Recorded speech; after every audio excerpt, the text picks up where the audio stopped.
Eu saúdo a igreja com a paz do Senhor nessa noite, para nós não perdermos tempo. Vamos ler a palavra do Senhor que se encontra no livro de Filipenses, na carta de Paulo aos Filipenses, capítulo 4 e versículo 4. Somente este versículo. Filipenses, capítulo 4 e versículo 4. Desde já agradeço a oportunidade de estar aqui ministrando a palavra do Senhor em um culto de estudo. Um mês onde está sendo homenageado pelo Dia da Mulher, que, como disse a irmã aqui, e todos concordamos que é todos os dias, né? E a mulher precisa estar também buscando e estudando a palavra do Senhor para cuidar da sua casa, do seu lar, da sua vida e ministrar a vida de outras pessoas. E nos diz no livro de Efésios, capítulo 4, versículo 4, somente um versículo que diz o seguinte: regozijai-vos sempre no Senhor. Outra vez digo, regozijai-vos. Podeis sentar aqui nesta noite, em nome de Jesus. Nessa noite é um culto de estudo, então eu vou pedir para você procurar, deixar a tua Bíblia aberta no livro de Filipenses, a carta aos Filipenses, porque nós vamos adentrar algumas partes dentro da carta. E vamos fazer algumas menções e versículos, e aqueles que quiserem podem estar acompanhando nessa noite. O tema da mensagem, o título da mensagem que o Senhor trouxe ao meu coração para trazer de reflexão para a igreja do Senhor nessa noite é uma pergunta: o que tira a tua alegria? O que tira a tua alegria? E nós vamos entrar no contexto dessa carta da igreja, em princípio, que foi organizada na cidade de Filipos. Essa igreja ela tem origem durante a segunda viagem missionária do apóstolo Paulo. E nos diz a palavra do Senhor que o Espírito lhe impediu que ele continuasse em destino à Ásia como ele estava em seu coração. E por 2 vezes lhe impediu que passasse. Até que à noite ele teve a visão de um varão macedônio que disse: passa Macedônia e ajuda-nos. E quando Paulo faz esse trajeto e chega em Filipos, que era uma cidade de uma colônia romana, ele vai procurar uma sinagoga, porque naquele período era costume dos apóstolos buscar sinagogas para orar, até mesmo para pregar a palavra. Mas ele não encontra, porque, por ser uma cidade de colonização romana aqui, não havia sinagogas e não haviam nem 10 famílias judaicas para montar uma sinagoga, porque essa era, na época, a cultura. Mas Paulo retirou-se, e a palavra do Senhor nos fala lá no livro de Atos dos Apóstolos, nos mostra aonde que ele foi. Em Atos dos Apóstolos, no capítulo 16, versículos 13 e 14, nos diz o seguinte: e no dia de sábado saímos fora das portas para a beira do rio, onde julgávamos haver lugar para oração, e assentávamos, falamos às mulheres que ali se ajuntavam. Então nos mostra que naquela cidade, embora não houvesse uma sinagoga organizada, haviam mulheres que estavam orando. E eu creio, penso eu, cogito eu, que Deus falou com o apóstolo para adentrar naquela cidade também em resposta àquelas mulheres que estavam orando. Embora elas não conhecessem a verdade por completo da palavra do Senhor, elas estavam buscando a Deus no seu coração e na sua sinceridade. E aqui, essas mulheres estavam orando, e no meio dessas mulheres havia uma mulher chamada Lídia. E essa mulher foi muito importante nessa cidade, porque a palavra do Senhor nos diz que o Espírito lhe abriu o coração enquanto Paulo falava. E ela se converteu e o constrangeu para adentrar a sua casa. E ali a palavra do Senhor nos diz que a sua casa toda foi batizada, ela também se converteu. E naquela casa, na casa daquela mulher, se iniciou ali a igreja do Senhor na cidade de Filipos. Eu quero lhe dizer que o trabalho da obra de Deus, ele não tem gênero, não é o trabalho das mulheres ou é o trabalho dos homens. Eu não gosto de fazer essa distinção, porque eu creio que a obra do Senhor é feita por servos e servas, e basta. Somos todos servos do Senhor, Ele usa quem Ele quer. E neste momento Ele está usando uma mulher para abrir a porta da sua casa, onde a igreja iniciou um trabalho.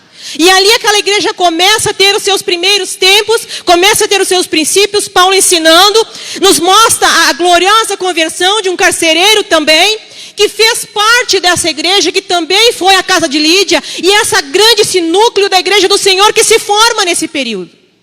Mas então passam-se 10 anos.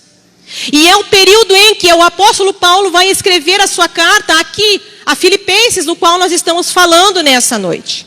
Quando ele escreve essa carta, 10 anos depois, Paulo vai escrever essa carta em resposta a essa igreja, após ele receber desta igreja uma provisão para ele. Porque nesse tempo Paulo estava preso numa prisão domiciliar em Roma. E então ele escreve esta carta para os filipenses. E o propósito principal dessa carta, que você vai encontrar várias menções, 16 menções, na palavra alegria. Paulo, então, por 16 vezes, nessa curta carta, desses 4 capítulos, ele vai falar para a igreja muito em gozo, alegria, satisfação, regozijo. E aí eu volto à pergunta inicial que eu fiz essa noite. O que tira a tua alegria? Aos internautas que estão nos ouvindo aqui pela internet, o que tira a tua alegria? O que tira a tua alegria? O que está tirando a tua alegria nos dias de hoje? Será que nós podemos dizer que a pandemia está tirando a nossa alegria? Muitos de nós podemos responder que sim. Nós podemos dizer que o medo do futuro está tirando a nossa alegria? Podemos dizer que sim também. Mas nós encontramos aqui na carta de Filipenses alguns aspectos que Paulo nos responde em situações que porventura pode nos tirar a alegria. O que nos tira então? O que pode tirar a alegria? Em primeiro lugar, o que tira a nossa alegria pode ser as circunstâncias da vida. As circunstâncias da vida que você encontra na tua casa, na tua família, algo que aconteceu, você não tinha planejado, e de repente aconteceu um sinistro, aconteceu um acidente, se fechou a porta de trabalho, aconteceu algo, uma circunstância, qualquer coisa, que de repente tirou a tua alegria. E você está sofrendo pela falta desta alegria, pela circunstância em que você está vivendo. Mas, entretanto, o apóstolo Paulo nos mostra que as circunstâncias da vida, elas podem ser usadas a nosso favor quando nós olhamos da circunstância de âmbito diferente, de forma diferente, de um prisma diferente. Olhamos para as circunstâncias da vida não como a nossa própria dor, mas o que Deus quer fazer através da circunstância em nossas vidas. E nós vamos encontrar lá no capítulo 1 de Filipenses, versículos 12 a 14, diz o seguinte: e quero, irmãos, que saibais que as coisas que me aconteceram contribuíram para maior proveito do evangelho. De maneira que nas minhas prisões em Cristo foram manifestas a toda a guarda pretoriana e por todos os demais lugares. E muitos irmãos do Senhor, tornando ânimo nas minhas prisões, ousam falar a palavra mais confiadamente, sem temor. Então vejam só, a circunstância em que Paulo estava se encontrando naquele momento era uma prisão. E nós sabemos pela história que ele estava naquele lugar injustamente. Será que no coração de Paulo ele não poderia estar entristecido, abatido? No entanto, quando ele escreve aos Filipenses, ele fala muitos aspectos a respeito do gozo e da alegria. E aí quando a circunstância lhe coloca uma situação que ele não tem como fugir, ele não tem como sair daquela prisão para ir na casa dos irmãos tomar um cafezinho, ele não tem como sair daquela prisão para conversar com os amigos, ele não tem como sair daquela prisão para ir orar nos outros lugares, ele não tem como sair daquela prisão para fazer nada daquilo que ele pensava, ele não tem como sair daquela prisão para fabricar tendas, ele não tem como sair daquela prisão. Mas ele pensa e ele age, ele entende que aquela prisão lhe contribuiu para a obra do Senhor. E se dizia um aspecto que naquele tempo histórico, a guarda pretoriana, ela chegava a ter 16.000 soldados. E como ele estava em uma prisão domiciliar, cada dia havia um soldado e estava ali. E o apóstolo Paulo, ao invés de se entristecer pelaquela situação, pregava a palavra, e pregava a palavra, e pregava a palavra. Quando ele termina a carta de Filipenses, ele diz o seguinte: eu saúdo os irmãos, mas não só eu, todos os da casa de César o saúdam. Olha o que Deus fez na vida dele. Ele estava naquela prisão, mas estar na prisão, a palavra não estava presa, a palavra não estava algemada. Aquela circunstância da vida não foi empecilho para ele entender que aquela situação não lhe impedia de fazer algo para Deus, não lhe impedia de ter a alegria da salvação, não lhe impedia de mostrar o regozijo. E ainda mais, ele dizia que aquela situação serviu de ânimo para outros irmãos saírem pregando.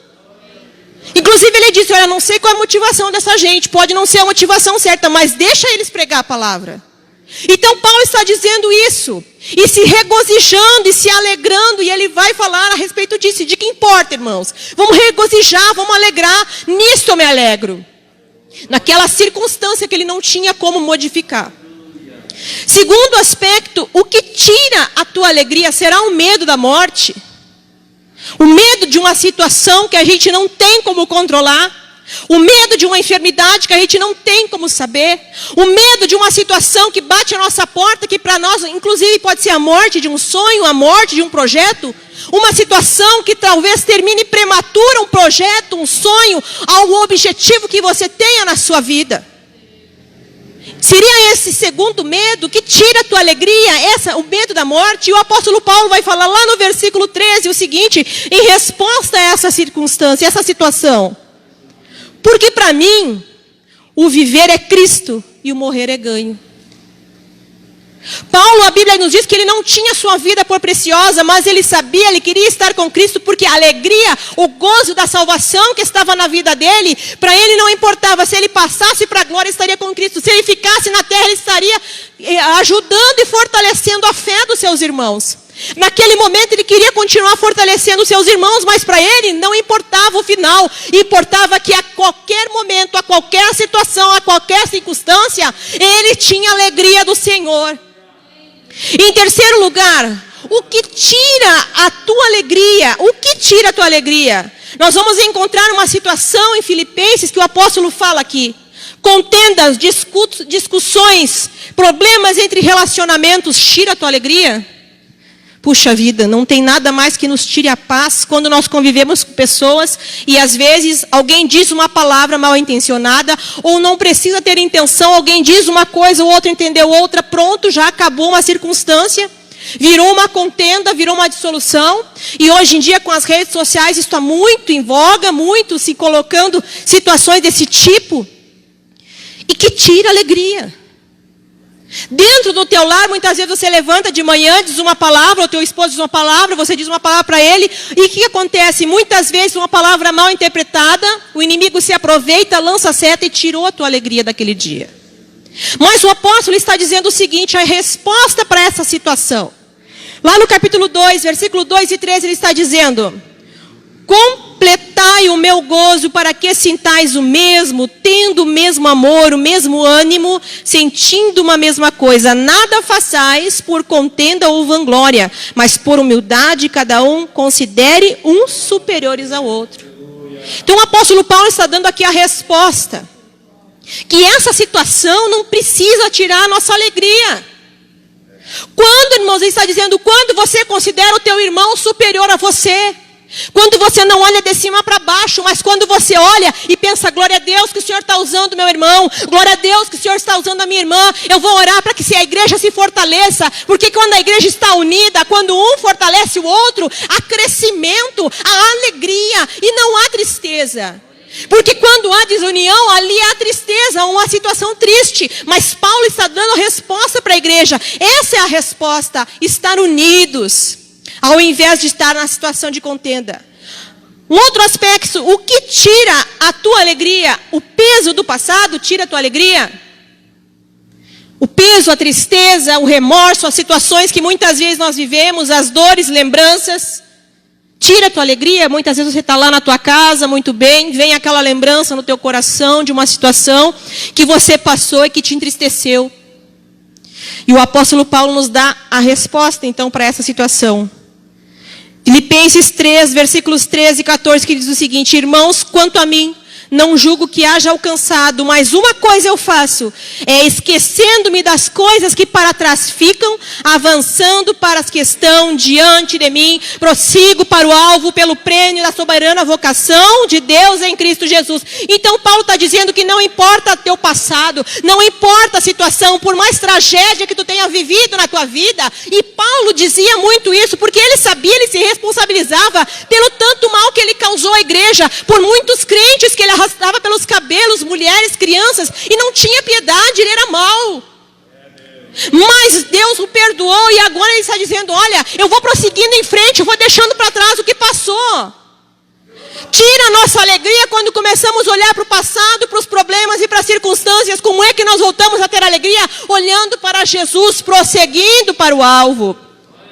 A quinta coisa que tira a nossa alegria é a ansiedade. Capítulo 4, versículos 6 e 7 diz o seguinte: não estejais inquietos por coisa alguma, antes as vossas petições sejam em tudo conhecidas diante de Deus pela oração e súplicas em ação de graças. E a paz de Deus, que excede todo entendimento, guardará os vossos corações e sentimentos em Jesus Cristo. Então, para a ansiedade, a resposta é não estar inquieto. E como que se faz isso? Colocando aos pés de Jesus. Colocando, sendo conhecidas as vossas petições em forma de oração. Da ansiedade, 70% das coisas que nós temos ansiedade na nossa vida, a ansiedade natural, 70% do tempo das coisas que nós sofremos não acontece. Mas aquela ansiedade nos tira a alegria. E amanhã como é que vai ser? Meu Deus, e agora? E o futuro? E agora, meu Deus, e a pandemia, e o ano que vem, e o mês que vem, e amanhã. Então, essa ansiedade muitas vezes vai tirando a alegria.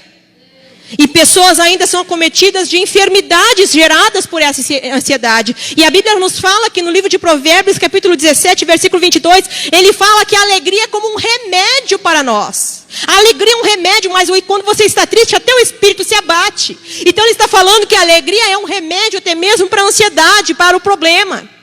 A sexta causa que tira a nossa alegria, falta de contentamento. E a falta de contentamento, ele fala lá no capítulo 4, versículos 11 a 13, que diz o seguinte: não digo isso por necessidade, porque já aprendi a contentar-me com o que tenho.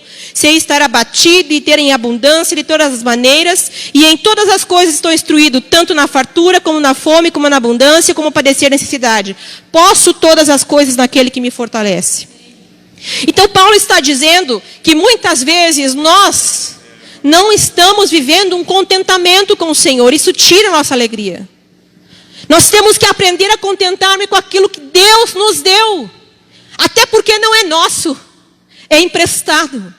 Nós apenas somos mordomos daquilo que Deus deu. Não, irmã, mas a minha casa não. A tua casa é do Senhor, os teus filhos é do Senhor, o teu marido é do Senhor, a tua esposa é do Senhor, tudo que você tem é do Senhor. A roupa que você veste foi o Senhor que possibilitou você ter. Tudo que nós temos pertence ao nosso Deus. E nós muitas vezes não nos contentamos, não estamos satisfeitos com a vida que vivemos. Olhamos para a grama do vizinho, achamos que a grama do vizinho é mais verde que a nossa. Mas muitas vezes não sabemos que o problema e o processo e a vida do vizinho para ter a grama daquele jeito foi diferente da nossa. E Paulo está dizendo aqui: se contenta com aquilo que o Senhor te deu. Eu sei estar abatido, eu sei ter fome, eu sei estar em abundância, eu passei por tudo isso. Eu posso todas as coisas daquele que me fortalece. Então, independente da situação, tenha contentamento na sua vida. E em sétimo lugar, o que tira a nossa paz? Preocupações com provisão. E Filipenses 4,19 diz: o meu Deus, segundo as suas riquezas, suprirá todas as vossas necessidades em glória por Cristo Jesus. O dia de amanhã, irmãos, pertence ao nosso Deus. E até mesmo a provisão, nós temos que aprender a crer e depender do provedor e não da provisão. Nós temos a história de um homem usado nas mãos de Deus chamado George Miller. Este homem teve mais de 3.000 orações escritas, porque ele tinha um diário, ele catalogava. 3.000 orações respondidas por Deus. Foi um homem que Deus deu mais de 1,5 milhão de libras esterlinas. E durante toda a sua vida, Deus o sustentou. Deus operou na vida dele. Ele construiu orfanatos e ali cuidava dos órfãos, cuidava na casa do Senhor. E uma vez ele estava com seus órfãos ali cuidando, e quando chega pela manhã não tem alimento, ele pega aquelas crianças, coloca sentadinha na mesa, coloca com seu pratinho, seu copinho e diz assim: vamos orar e vamos agradecer a Deus. E enquanto ele orava e agradecia a Deus, logo em seguida alguém lhe bate a porta e diz: seu George Miller, Eu estava fazendo uma fornada de pão para levar ao Palácio Real. Eles passaram um pouquinho do ponto. Posso deixar aqui para vocês? E George Miller então aceitou. Não, pode passar, entrega. Aquelas crianças tinham pão. Mal ele fechava a porta, chegava alguém, batia na porta e dizia: olha, seu George Miller, eu sou um leiteiro. Aqui a carroça estragou na frente do orfanato. Eu tenho que deixar esse leite aqui, senão ele vai estragar para me arrumar a carroça. O senhor aceita? Ele aceitou. Aquelas crianças foram alimentadas porque um homem de oração resolveu confiar no Senhor, no Deus provedor, no Deus que dá para nós aquilo que precisamos. Então o que tira a tua alegria, querido irmão, querida irmã, o que tira a tua alegria, o que tira teu contentamento? Paulo, em meio a cadeias, está dizendo: alegrai-vos no Senhor, e outra vez vos digo, alegrai-vos, regozijai no Senhor. A presença do Senhor, ela é manifesta na nossa vida. A palavra do Senhor nos diz no livro de Jó: diante da presença do Senhor, até a tristeza tem que saltar de alegria. Esta alegria não é uma alegria simplesmente passageira, não é um momento.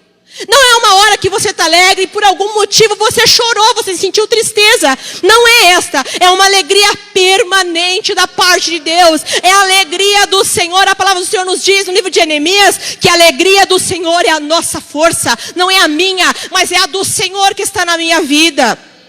No livro de João, Jesus falava a respeito da presença do Espírito Santo, que por algum momento o povo estaria triste pela perseguição que se seguiria. No capítulo 16, versículos 20 e 22, o Senhor Jesus anima os apóstolos e diz: olha, virá um, e vai acontecer o que em alguns momentos vocês vão estar tristes, mas a minha alegria, a alegria que eu vos der, vai ser permanente, ninguém pode tirar.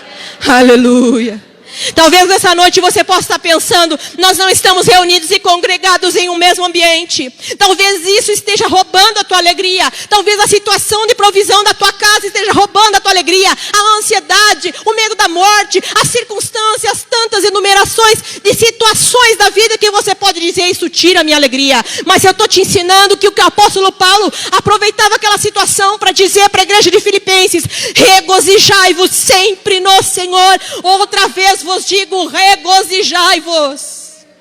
A alegria que o Senhor tem para a nossa vida, ela supera. Você pode ter um momento em que você vai chorar, vai se entristecer, mas essa alegria, ela é permanente. Ela levanta contigo de manhã, e não importa a circunstância que você passe, naquele momento você pode até se entristecer, mas quando você dobra o teu joelho e clama, quando você encontra com o papai, você diz: Espírito Santo, venha estar comigo durante esse dia. Eu preciso da tua presença, e a tua presença me dará descanso. Então você sente a alegria, o renovo e o contentamento do Espírito Santo de Deus.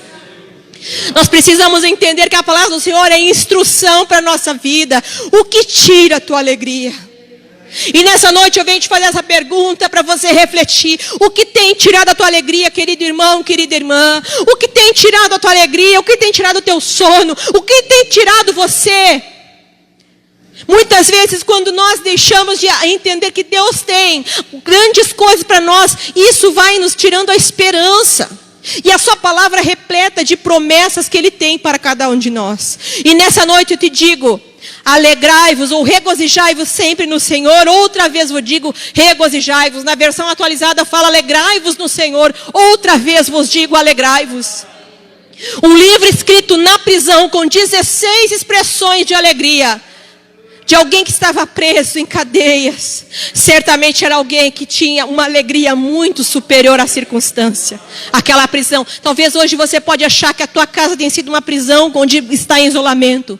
Mas eu posso te dizer: transforma a tua casa em um lugar de bênção. Transforma a tua casa em um lugar de culto. Transforma a tua casa num lugar onde você prega a palavra do Senhor. Transforma a tua casa onde toda a guarda, onde todas as pessoas que passarem por você, onde todos aqueles que ouvirem a tua voz, onde todos aqueles que verem a tua rede social vão entender que Jesus, Ele está fazendo grandes coisas por intermédio de você. Se coloque em pé nessa noite em nome de Jesus. Quem está presente e quem está nessa noite nos assistindo na sua casa, fica a reflexão da palavra do Senhor nessa noite ter chegado ao teu coração. Regozijai-vos sempre no Senhor. Outra vez vos digo, regozijai-vos. O que tem tem tirado a tua alegria? O que tem tirado a tua alegria nos dias de hoje? Você vai colocar os pés do Senhor Jesus nessa noite, porque muitas vezes você pode estar passando por dificuldade, mas a alegria do Senhor, essa não pode sair de você. Se você realmente entendeu a palavra de Deus e tem um relacionamento real com o Espírito Santo, você vai entender que a palavra nos diz que diante da sua presença,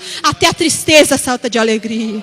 Oh Senhor, nós estamos mais uma vez diante da tua presença nesta noite, ó Pai, mediante a tua palavra que tem sido falada neste lugar, e a tua palavra não volta para ti vazia. Senhor, as pessoas que aqui estão e aqueles que estão nos seus lares, ó Pai, vai de encontro aos corações, aqueles que têm perdido a sua alegria nesta noite, venha trazer, Senhor, uma restauração completa, que possam entender que tu és o dono da alegria, é tu que transformas a vida, o coração, é, Senhor, colocando diante de ti que todas as coisas estão resolvidas. Oh Senhor, ensina-nos a crer na tua palavra, ensina-nos a ouvir, obedecer a tua voz e ter um relacionamento vivo contigo, permanente, Senhor, para que a tua alegria esteja em nosso coração. É o que te pedimos nessa noite. Chega aos lares, às famílias, a todos que estão necessitando nessa noite, a todos que colocaram que tira a sua alegria diante de ti, Senhor, nessa noite, em nome de Jesus.